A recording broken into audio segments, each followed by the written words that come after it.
Thank you. Thank you. Thank you. Thank you very, very much. Thank you. Thank you.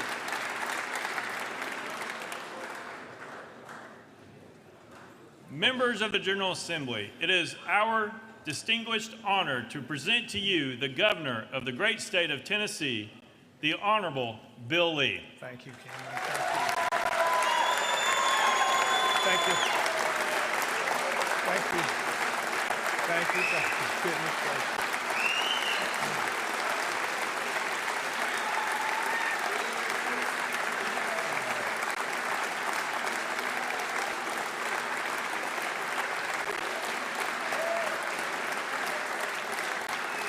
Thank you. Thank you very much.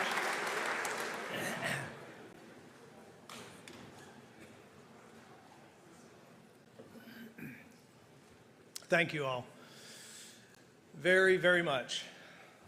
Lieutenant Governor McNally, Speaker Sexton, Speaker Pro Tem Hale, Speaker Pro Tem Marsh, members of the 113th General Assembly, constitutional officers, justices, cabinet members, and staff, and my family, thank you for being here. Friends, I am proud to serve Tennessee alongside you as we serve the people that we love so much. And to those of you who are new to this General Assembly, I want to welcome you and thank you. You have accepted a call to serve, and I've come to realize just how valuable and how important that is. And you may or may not agree with everything that everyone does in this hall. You certainly won't. But I can tell you that I genuinely look forward to working with each one of you as we serve the people of this state. To those of you who are new to this assembly, you have accepted a high calling, and I want to say thank you.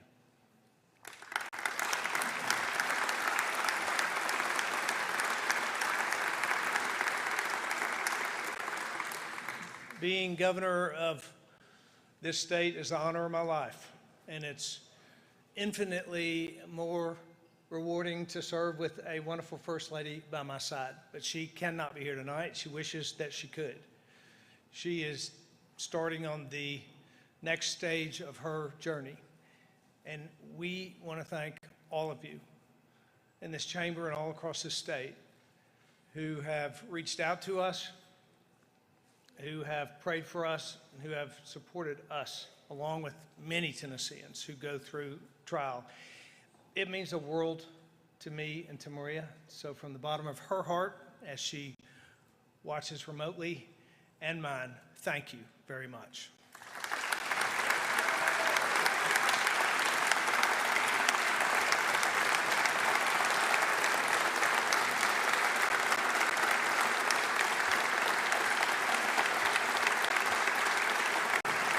Thank you. Thank you. Thank you. She thanks you for that. 2 weeks ago, I took an oath to uphold and defend the constitutions of Tennessee and the United States of America. And as I said on Inauguration Day, this halfway point is a good time to reflect, but it's an even better time to plan. Because our state is leading the nation has great expectations for us. What will future generations say about Tennessee in the year 2023 and beyond? And as a seventh generation Tennessean, I often think about the role that our state and her people have played in the great turning points of American history. From the courage of the early settlers and abolitionists to the leaders of women's suffrage and the civil rights movement, Tennesseans have long served as a guiding light in our nation's moments of transformation. One of the best examples is a man from rural Tennessee who was drafted to serve this country in World War I. On October 8th of 1918, Alvin C. York stood behind enemy lines on the Western Front. And his platoon had suffered heavy casualties. In fact, there were only 7 men left with him, and they were outnumbered by hundreds of Germans. But Sergeant York took command of the 7 American soldiers and won the battle. That day, a rural Tennessean earned the Congressional Medal of Honor, and he returned home to Fentress County an American hero. Sergeant York stepped up to lead when our country was counting on him. And tonight, we are fortunate to be joined by his grandchildren, retired Colonel Gerald York, Deborah York, and Angie York. Please stand and be recognized. Thank you.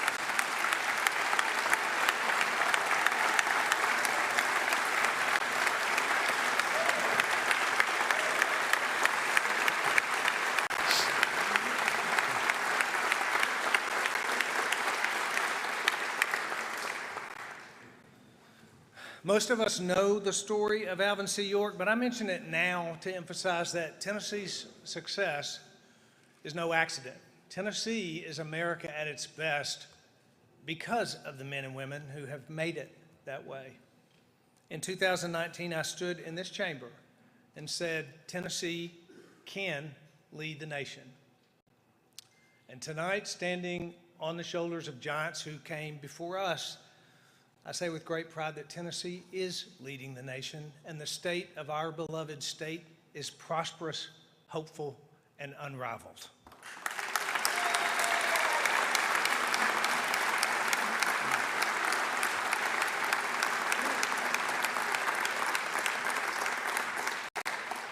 Ford Motor Company could have picked any state in the country, but why did they choose to plant their roots in West Tennessee?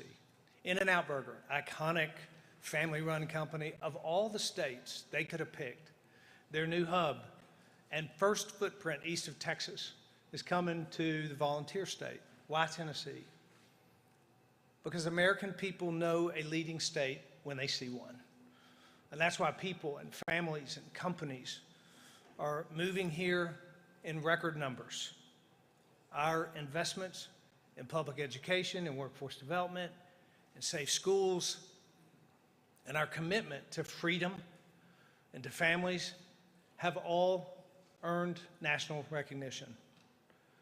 And our commitment to this high quality of life doesn't stop at the borders of our big cities. In fact, it begins in the most rural areas of our state. And thanks to that commitment, the number of distressed counties in Tennessee has dropped from 15 to 10, and we are not done.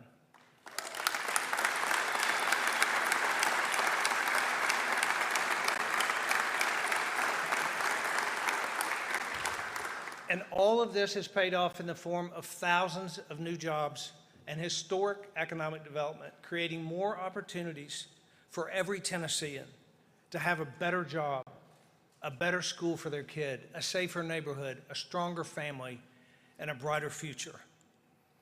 So to continue leading the nation, I'm proposing a legislative agenda and a budget that will focus on the fundamentals that put our state in this enviable position in the first place. Tennessee has a legacy of fiscal responsibility that has allowed our state's economy to flourish. The same cannot be said for every state in this country. Economic pressure is building, it's hitting the pocket of every American family. And at times like this, many states are forced to choose between raising taxes or creating debt, but not Tennessee. Decades of smart fiscal stewardship have enabled us not only to weather national storms, but do so while maintaining a healthy savings account and cutting taxes for Tennesseans. So this year, we're cutting taxes again.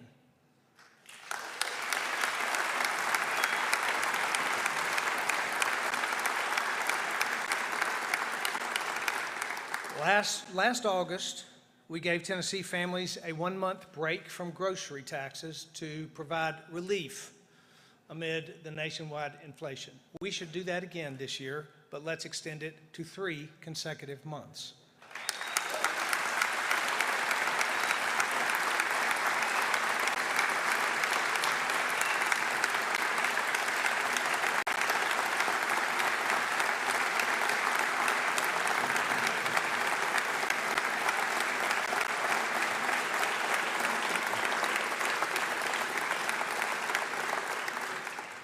I'm also introducing the Tennessee Works Act to deliver more than $150 million in annual tax relief to small businesses and expand Tennessee's competitive edge for years to come.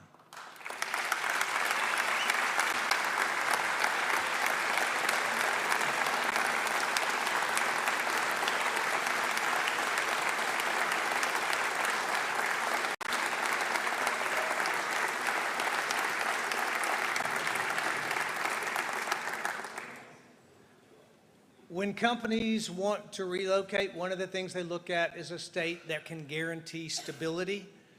And Tennessee's Healthy Rainy Day Fund is one of our greatest strengths in that endeavor.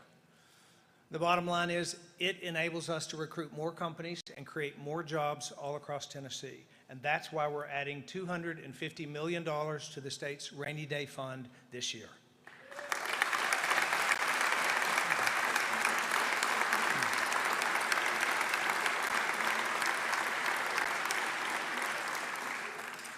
Before I move on regarding fiscal responsibility, for decades, it's the General Assembly in this state that has been committed to a balanced budget that also recognizes the priorities of Tennesseans. You should be commended for that. You should get credit for that, and I want to thank you for that. Thank you.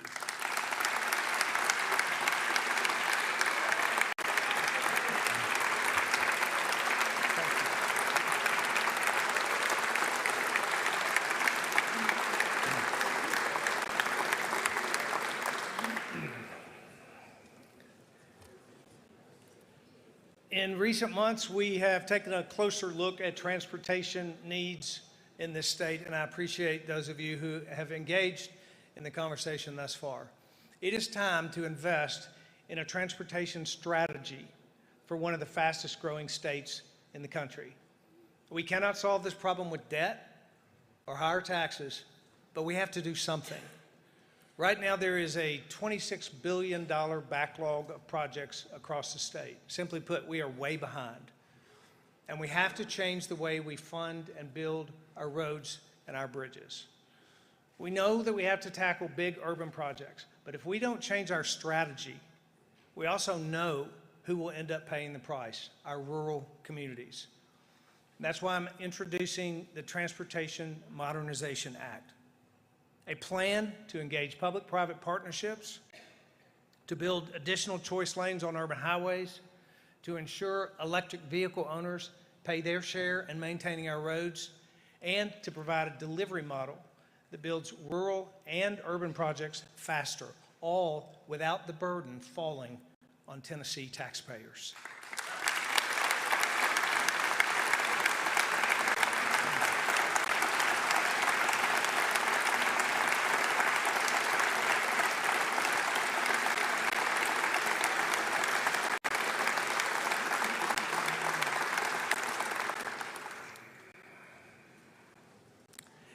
And hear me when I say this, toll roads are not on the table. We're talking about choice lanes, public-private partnerships, new delivery models, solutions that have worked for states all across the country, including our friends in Florida and Texas. In combination with this new strategy, we have to jumpstart the process because we are so far behind. We need to make a major initial investment just to begin to catch up. So to alleviate urban congestion in our major cities and widen rural interstates across the state, we are proposing an additional $3 billion to build roads in all three Grand Divisions of Tennessee.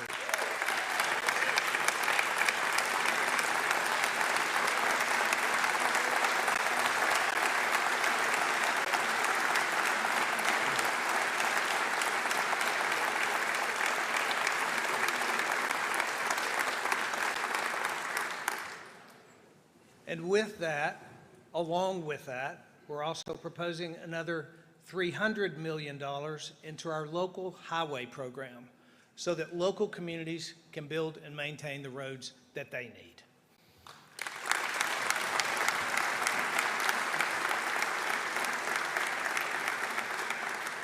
And here's the bottom line. There is a great cost to doing nothing. We could easily kick the can down the road for 4 more years, but Tennesseans will pay the price for it. More potholes and longer commutes and less economic activity. We have an obligation to prepare our state for the future, and the time to do so is now. Our state's economic success can also be measured by a number of jobs created. 170,000 new jobs in just 4 years. And now our workforce pipeline must keep up. Pathways to success don't look the same for every Tennessean, and they shouldn't. For many, a certification from one of our Tennessee Colleges of Applied Technology will open just the right doors. Since 2019, we have prioritized TCAT construction across this state so more Tennesseans can kickstart a great career close to home. And today, nearly 9 out of 10 graduates from a TCAT get a job in the field that they studied. So this year, I propose that we complete Tennessee's TCAT master plan. To do that, we will expand and improve 16 existing TCATs, replace 7 outdated facilities, and build 6 brand new TCATs at strategic locations all across our state.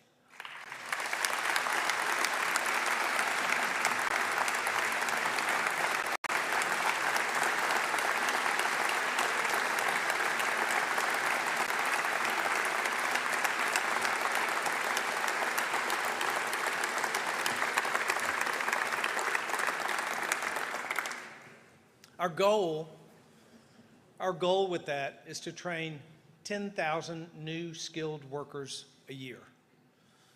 To achieve this, we are proposing $1 billion in this budget, the largest investment in our technical colleges in state history.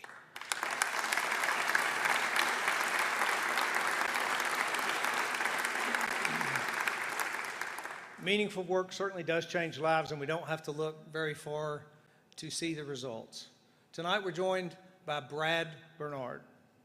Brad has lived in Morristown, Tennessee his whole life and worked at a local stamping factory for 33 years, but he wanted more out of his career.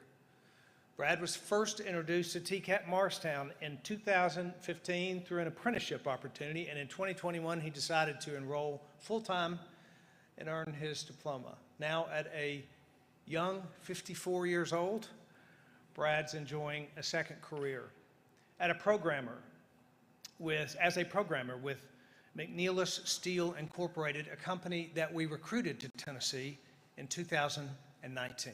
This is why we invest in TCATs, and this is why we recruit great companies to Tennessee. Please join me in congratulating Brad Bernard on his success.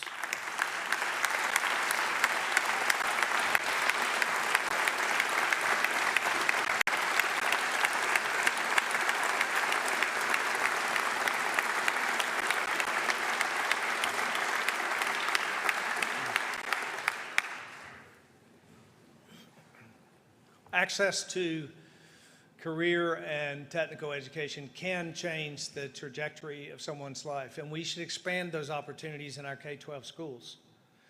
Starting with the GIVE Act 4 years ago, we've worked to create more vocational and STEM programs in classrooms across the state, and as a result, dual enrollment for high school students has nearly doubled. You've heard me say we should change the way high school looks in Tennessee, and we're well on our way to making that a reality.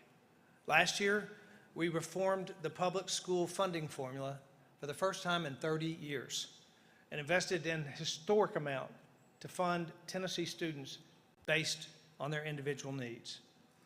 This year, I'm proposing an additional investment of $350 million into the TISA formula, and that includes $125 million for teacher pay raises.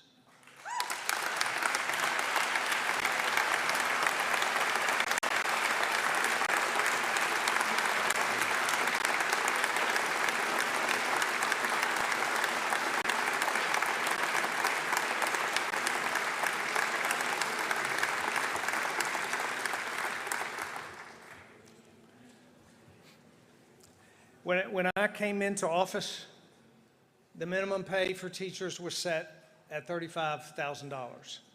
We're proposing legislation that, if it passes, will increase the minimum teacher pay by the time I leave office to $50,000.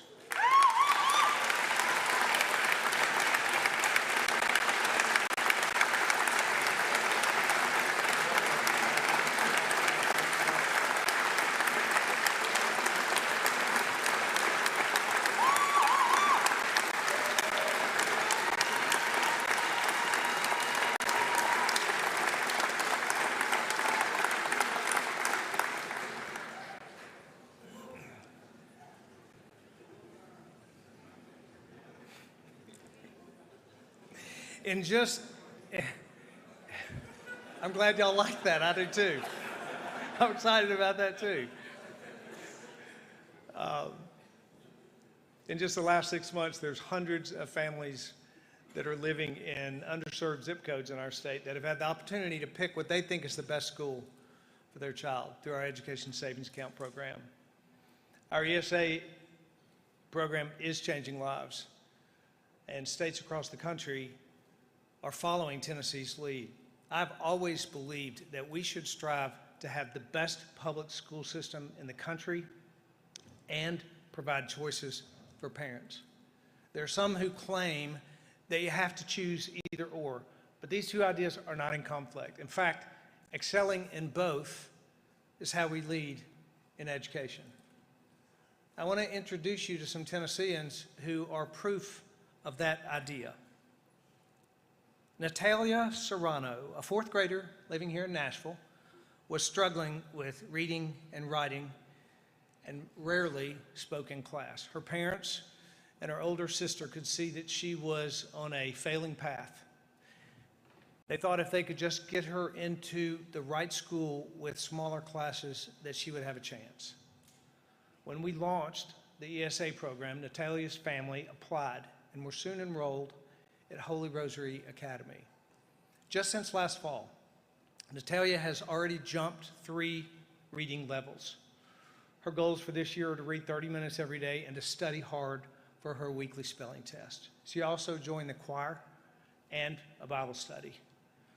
Natalia found her voice, and every child in this state deserves to have access to a high-quality education.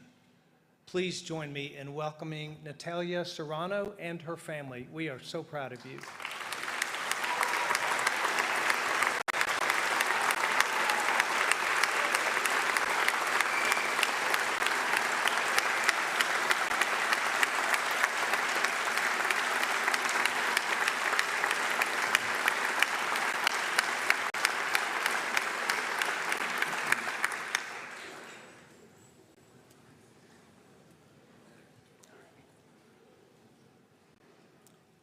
Tennessee is blessed with incredible public school teachers and administrators.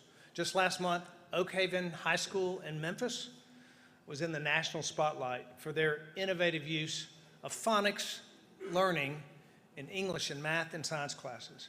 And a few miles down the road, Dr. Vincent Hunter, principal at Whitehaven High School in South Memphis, is leading a school that continues to exceed expectations.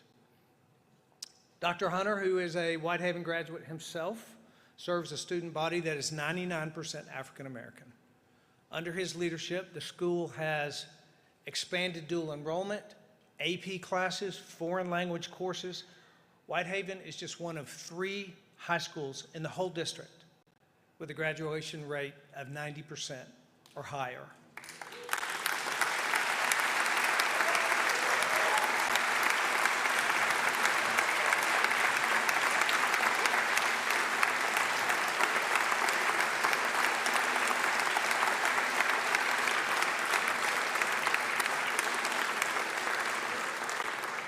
I had the honor of attending last year's spring graduation at Whitehaven. And let me tell you, I'm really encouraged about the future leaders of Memphis and our state when I go to a school like Whitehaven. You know, we have been in prayer, constant prayer, for the Nichols family since they tragically lost their son Tyree last month. Their courage, their compassion, and the compassion shown by the people of Memphis is a picture of hope. The graduates of Whitehaven High School, defying the odds and chasing their dreams, is a picture of hope. Memphis is an exceptional city, and I believe it has a bright future. And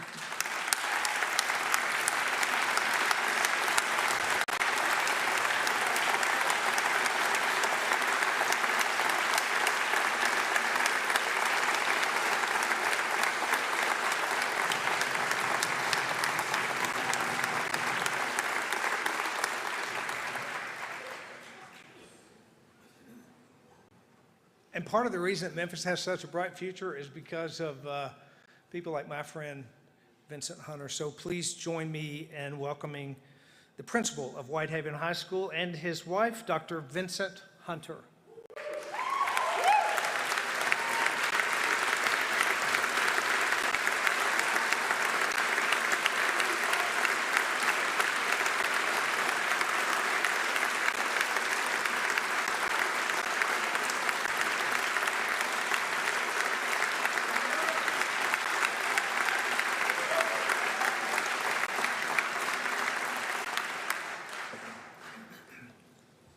When it comes to learning loss, Tennessee has made great strides, but we have much that needs to be done.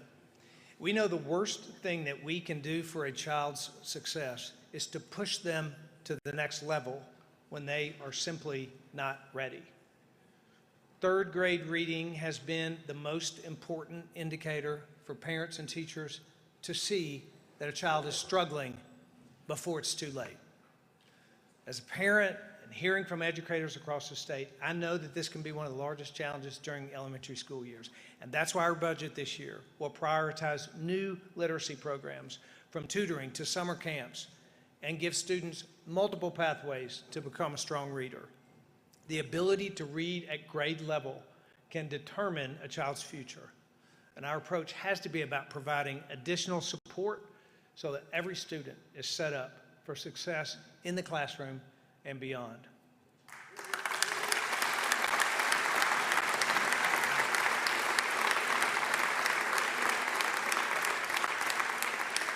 When it comes to education, funding and choices and literacy are all important, but none of that matters more than your child coming home from school safe every day. Since 2019, Tennessee has done a lot of work to strengthen school safety. We increased funding, we boosted mental health programs, we established a grant to place more than 200 school resource officers all across the state. Last year, I signed an executive order to engage parents and strengthen the relationship between schools and the local Tennessee Highway Patrol troopers who help watch over their communities. Every single person has a role to play in school safety. That's why we have a school safety toolkit for every parent. And we have the SafeTN app, where any Tennessean can report suspicious activity. And this year, we're doubling down. New legislation to enhance physical security in classrooms. We're also proposing funding to place at least one Homeland Security agent in each of our 95 counties. And here's why. A few months ago, a student at a high school in West Tennessee noticed something suspicious.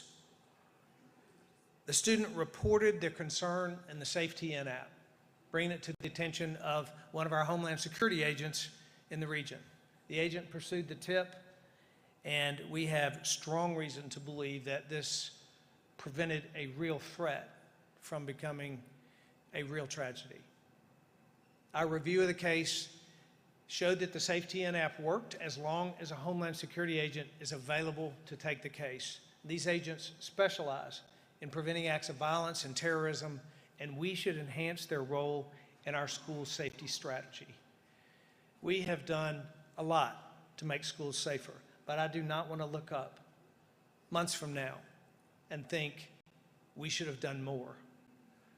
I intend to make this a priority in this budget and every year after this.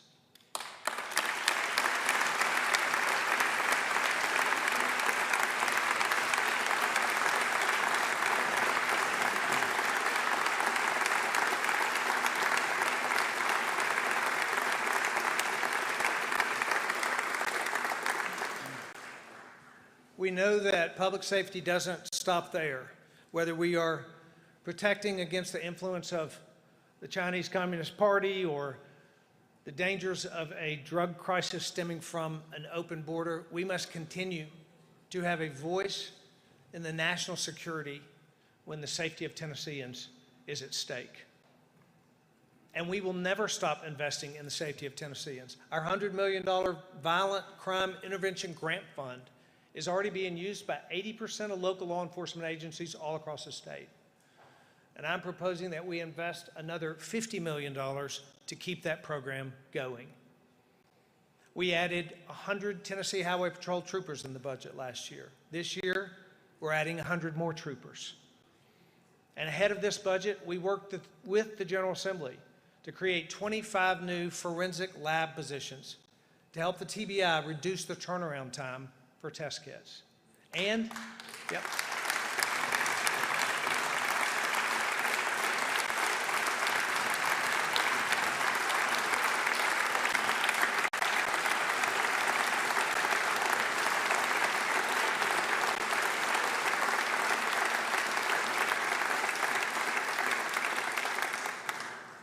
And we're also investing in district attorneys with additional funding for staff and a statewide system upgrade so they can take dangerous criminals to trial and ensure that justice is served.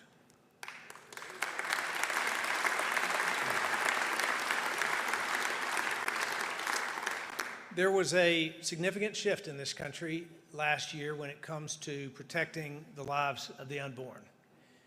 And we now all have an opportunity, a moral obligation to support strong Tennessee families. Pro-life is much more than defending the lives of the unborn, and it's not a matter of politics. This is about human dignity. This is about human dignity. And we can have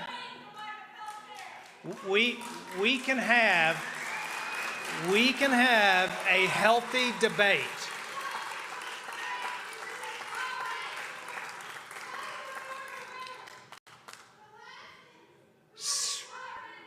Civility is not a weakness, by the way. It is a strength.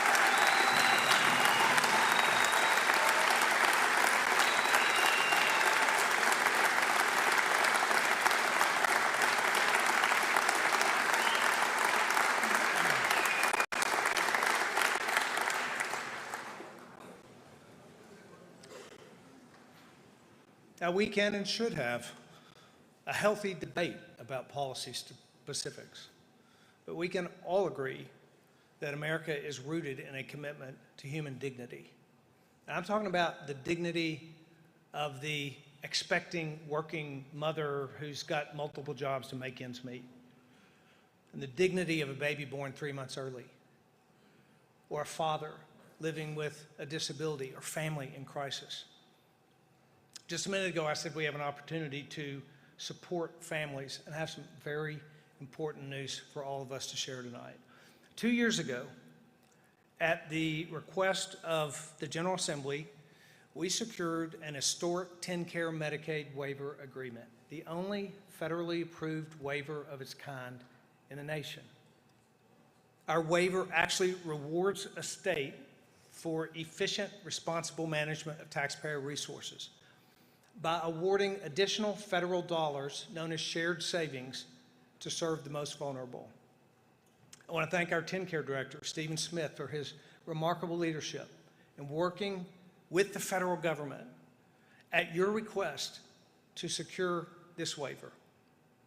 And I've said all along, we would only move forward with this waiver if it was a good deal for Tennesseans. And tonight, I can share that we have claimed the first returns from this program, and not only did we get a good deal, we got a great deal.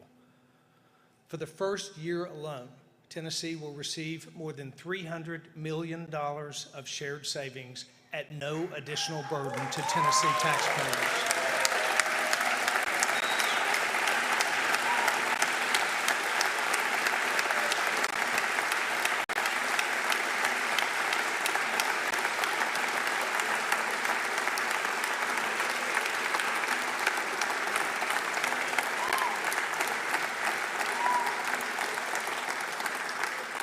We've always believed in our strategy, but this result's a game changer.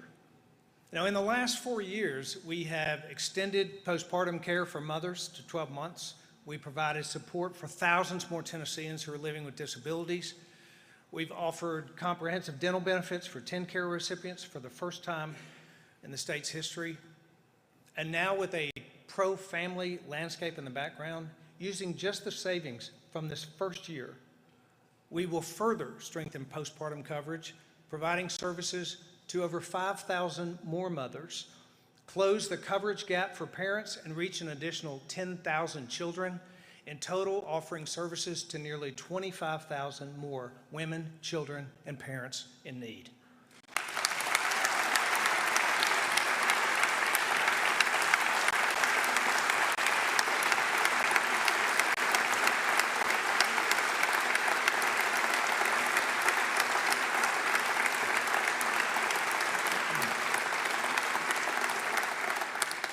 In addition, Tennessee has the opportunity to ease one of the biggest financial burdens on mothers.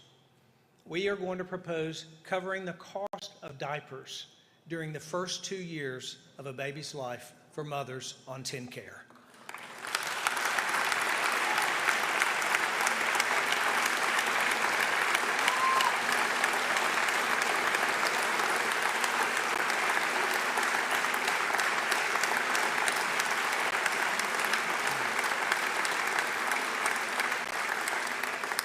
If that is approved, Tennessee will be the first Medicaid program in the nation to implement this kind of support. That is pro-life and that is pro-family.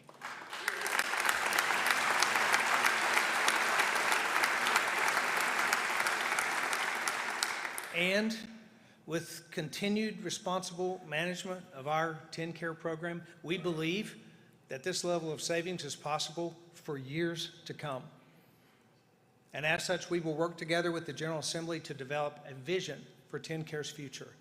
We have the opportunity together to expand more services, reach more families in need, improve rural health care access all across our state. And despite enormous criticism for those who said we couldn't or wouldn't, we're going to do exactly what we said we would do when we pursued this shared savings waiver. Expand services for the most vulnerable and provide those services to even more Tennesseans, and now that day has come.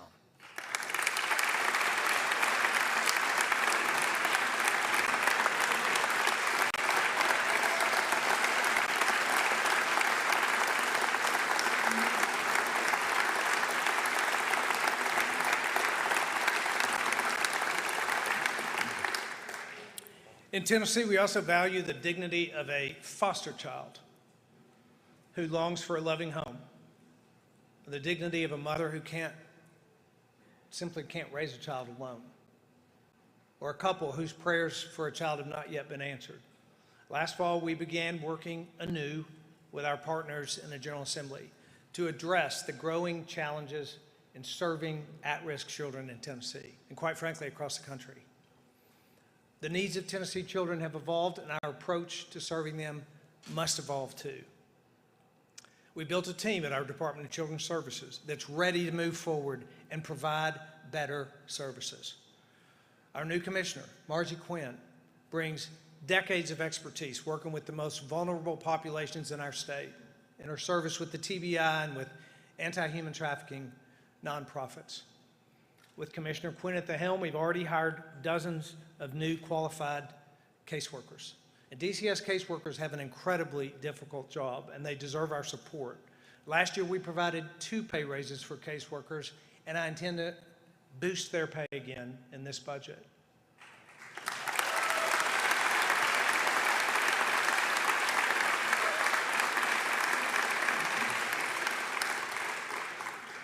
And we are also proposing more than $190 million in additional resources to support the mission of DCS and provide for the safety and well-being of Tennessee children.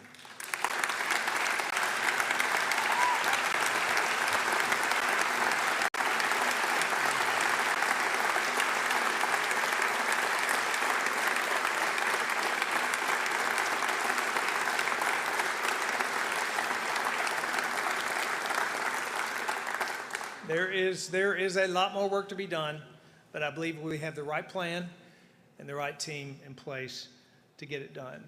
And this is all a part of our broader strategy to support strong Tennessee families. And we have big goals. In 2021, we launched Tennessee Fosters Hope. And this year, I'm proposing a new $10 million grant program to support the mission of foster and adoption nonprofits all across our state. Last year, Tennessee's budget funded ultrasound machines at crisis pregnancy clinics all across the state. This year, I'm proposing a $100 million grant program to partner with nonprofits that serve mothers and fathers and families during a crisis pregnancy.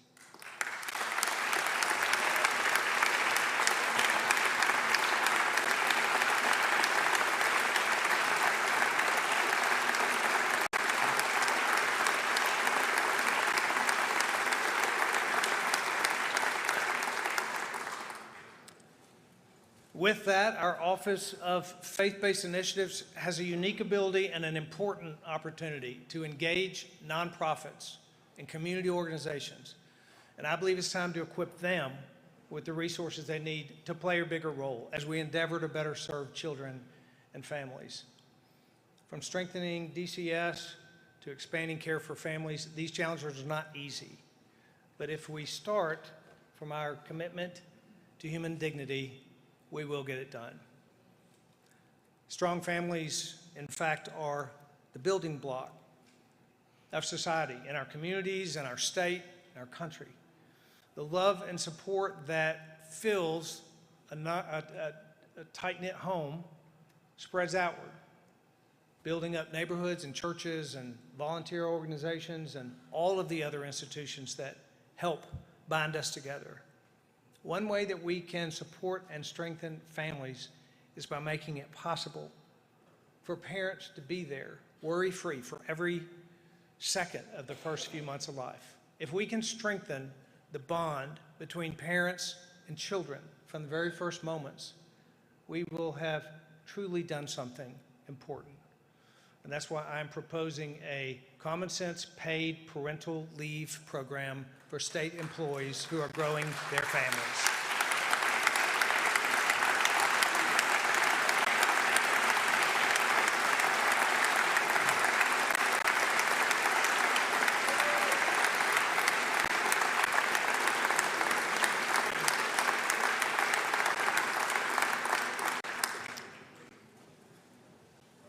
This is not a mandate on businesses. I believe every business owner should make decisions that are in the best interest of their employees. But our state workers are critical to Tennessee's success. That's why we increased the base pay for state employees last fall, and we intend to issue more raises this year. A reasonable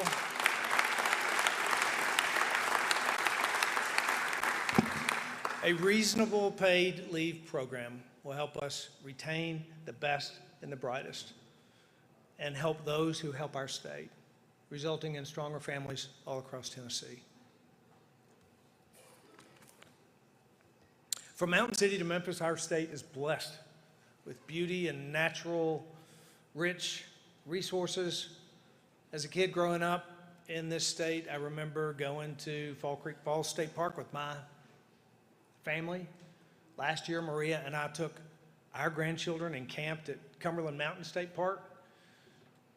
When our grandchildren are our age, I'd sure like them to visit state parks with their grandchildren. Our state parks are a jewel, and they'll only be around for the future if we invest in them today. Through the years, Tennessee has maintained responsible stewardship of our natural resources, but it's time to develop a conservation strategy that balances our state's economic growth with a plan to protect our environment. I believe that Tennessee's vision for conservation can start like this: the most accessible park system in the nation. Regardless of your zip code or your physical ability or your demographics, you and your family should be able to enjoy outdoor experiences close to home.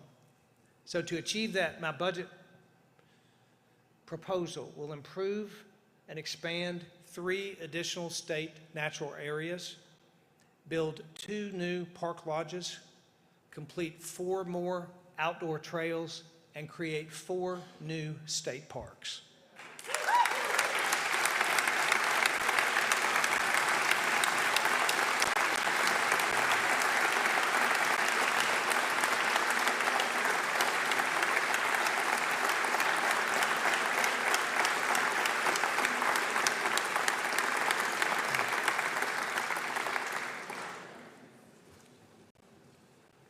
All across Tennessee, we have 175 former industrial sites called brownfields, where toxic waste has created the potential for an environmental hazard.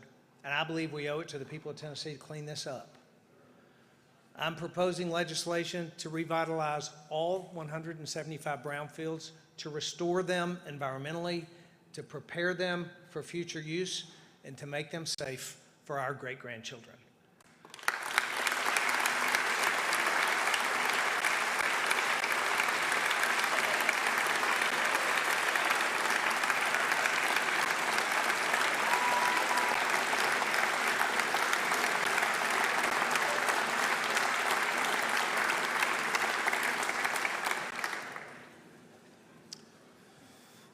This is the start of a conservation strategy, and we have much to do in the years to come. But if we really want to contribute to the future of America's environment, we should contribute to the advancement of clean energy. As Washington debates an agenda that overregulates or pushes the burden on everyday people, Tennessee is looking for real solutions through innovation. And we have a solution that's cheap and clean and reliable. No other state in the country comes close to Tennessee's legacy, resources, and potential to be a leader in nuclear energy. And there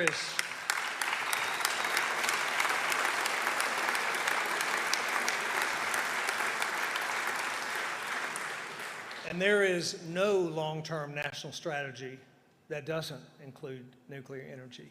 That's why tonight I'm proposing $50 million in a nuclear fast-track fund to recruit companies to our state that will specifically establish a nuclear development and manufacturing ecosystem built for the future of Tennessee. We cannot pass up this opportunity. Tennessee can and should be the leader in nuclear energy for America.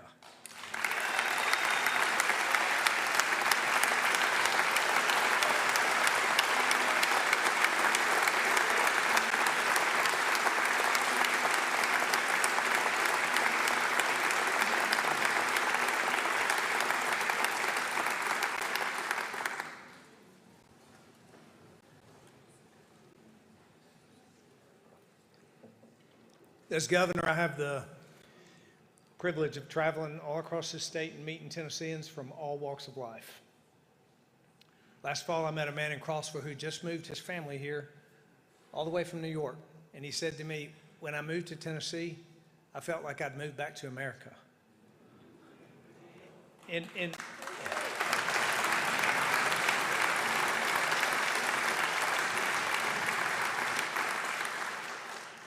In many ways, our country is off track, but America's best days are not behind her. If the rest of the country can learn one thing from leading states like Tennessee, it's that when you trust your people, you'll succeed. The most elite, most educated people don't always know best. The everyday American people know best. And we have had crises in the last few years that have challenged that notion. But as long as we believe in we the people, our country will stay on this imperfect path to a more perfect union. Tennesseans have accomplished remarkable things in our 226-year history. And once again, we are being called to be a guiding light and to carry the spirit that took our state from frontier to front runner. And so as I look ahead to the next 4 years, with 4 very challenging yet fruitful years in the rear view, I can see that we have arrived at a pivotal point. You know, after winning the battle in 1918, Sergeant York and his 7 men marched back to American lines. York reported to his brigade commander, and in an effort to explain the unbelievable victory that he had just secured, York humbly said, "A higher power than man guided and watched over me." Perhaps the greatest lesson in Sergeant York's story is not found in the heroic actions on the battlefield, but in his incredible humility and in the way that he served after that when he returned home to rural Tennessee and relentlessly used his own success to make life better for future generations. As leaders, may we all be inspired to serve in that way. In my very first State of the State, I said, if we lead Tennessee well, Tennessee may well lead the nation. Tennessee is leading. The question is, will we lead in a way that lasts, in a way that our grandchildren are equipped and inspired to pick up where we left off? I believe that we can. And I look forward to pursuing that with all of you this year and 3 more years after that. May the Lord continue to pour out his favor and bless the people of the great state of Tennessee. Thank you. And good night.